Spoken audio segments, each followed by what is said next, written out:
Assalamualaikum.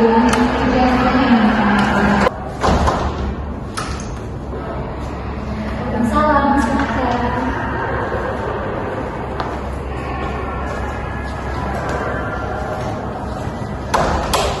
Benar ini dengan Mbak Syafiko? Iya benar. Oke, Mbak Syafiko sebelumnya pernah berkonsultasi seperti ini? Belum pernah. First time ya. Mbak Syafiko tadi kesini dengan siapa? Sendiri. Oh sendiri. Baik. Izin memperkenalkan terlebih dahulu ya. Nama saya Azhar Tafiani. Saya bertempat tinggal di Petir. Ada yang ditanyakan? Tidak. Mbak Syafiko udah tahu apa itu konseling individual? Belum tahu. Belum tahu. Izin menjelaskan ya Mbak. Iya. Ya, konseling individual merupakan suatu layanan yang dilakukan secara face to face. Seperti kita ini ya, saya sebagai konselor dan Mbak sebagai konselingnya. Nah, konseling individual ini memiliki tujuan. Nah, tujuan itu untuk mengentaskan suatu masalah. Nah, konseling individual ini memiliki asas-asas. Yang pertama ada asas kerahasiaan. Nah, asas kerahasiaan ini memiliki arti sebanyak-banyaknya Mbak cerita kepada saya sebagai konselor siap bertanggung jawab untuk menjaga kerahasiaan cerita ini. Dan yang kedua ada asas kesukarelaan, di mana Mbak bersukarela untuk cerita kepada saya dan saya juga bersukarela untuk mendengarkan dan memahami cerita Mbak. Dan yang ketiga ada asas keterbukaan. Asas keterbukaan ini Mbak harus terbuka dengan saya supaya kita bisa sama-sama mengentaskan masalah ini. Dan yang keempat ada asas kekinian. Nah, asas kekinian ini suatu masalah sebesar apapun itu kita entaskan hari ini juga dan sekarang juga gitu supaya Mbak bisa clear dengan masalah Mbak dan saya juga bisa mengentaskan masalah Mbak.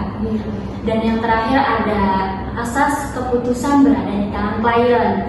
Nah, keputusan akhir atau keputusan yang nanti akan diambil oleh Mbak itu tidak ada keterpaksaannya Mbak.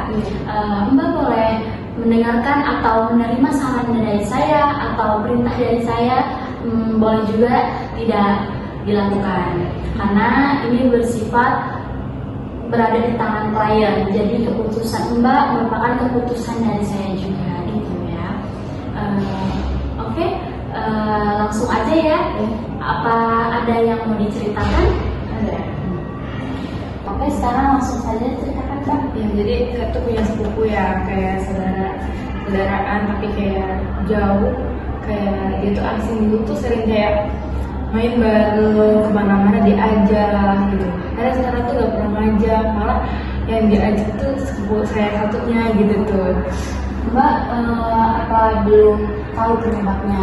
Belum, karena aku sering gue tanya-tanya kadang kayak dia kenapa ya sampai segitunya sama saya punya salah apa gitu tuh. Cuma kadang kalau mau nanya tuh kayak iya udahlah gitu tuh. Kalau boleh tahu umurnya apa lebih tua apa lebih muda dari Mbak? Lebih tua. Iya, tua dari Mbak ya. Ya mungkin karena dia emang otaknya gitu apa gimana. Tapi kayak dia tuh semenjak saya kuliah gitu tuh kayak masuk ke sini kayak kuliah ikut organisasi kayak ngajar gitu. Kayak dia tuh kayak harus gitu. Izin jawab ya Mbak. Dari saya tadi mendengarkan cerita Mbak, mungkin ada rasa minder dari sepupu Mbak tadi, karena kita bisa lihat tadi kesibukan Mbak dengan sepupu Mbak itu sangat jauh beda ya.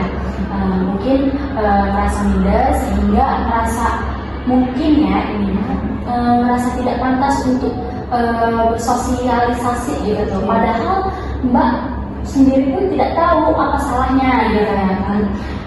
Mungkin Mbak udah pernah mengajak bermain, bertemu sebelumnya? Jarang sih, soalnya kan ya kadang dari udah lama kayak banyak sakit hati lah bagi dia, kayak ngerasanya udahlah nggak apa-apa gitu tuh.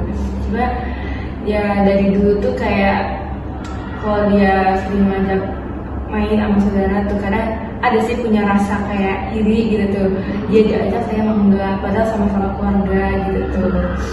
Ya, jadi mungkin terkadang ya manusia kalau misalkan sudah merasa minder, dirinya itu tidak pede untuk saling sapa atau berteman atau bermain dengan orang yang jauh beda gitu, dengan kegiatan orang yang lawannya tersebut gitu. Mungkin ya mungkin saran saya Mbak Syafiko lebih dewasa lagi ya, lebih mengerti lagi ya gitu.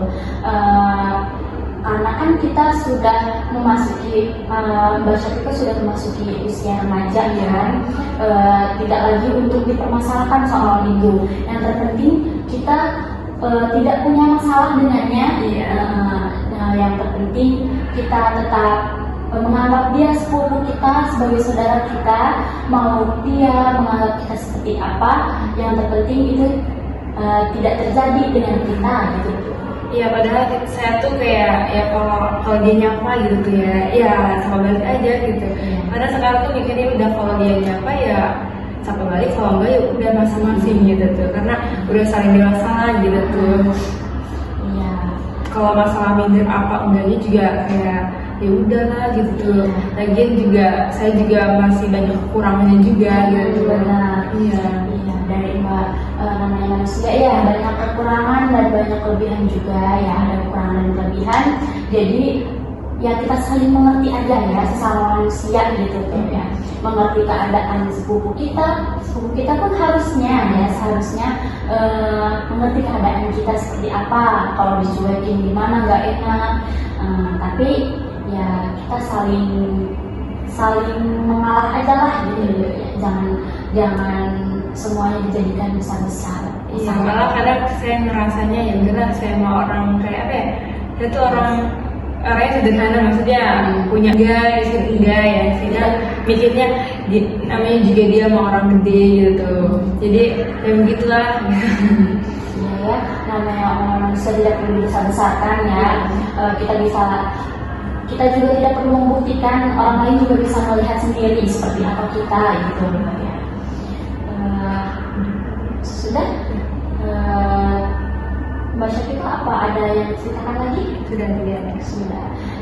Jadi kesimpulan dari pembahasan sekarang mungkin saran dari saya, Mbak Syafiko lebih dewasa lagi dan lebih mengerti lagi dan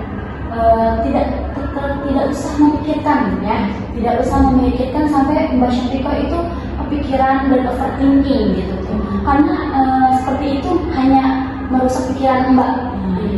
Mbak Syafiko cukup positive thinking, percaya kalau misalkan Mbak Syafiko tidak mempunyai masalah atau tidak mempunyai kesalahan, selagi benar kita lakuin ya.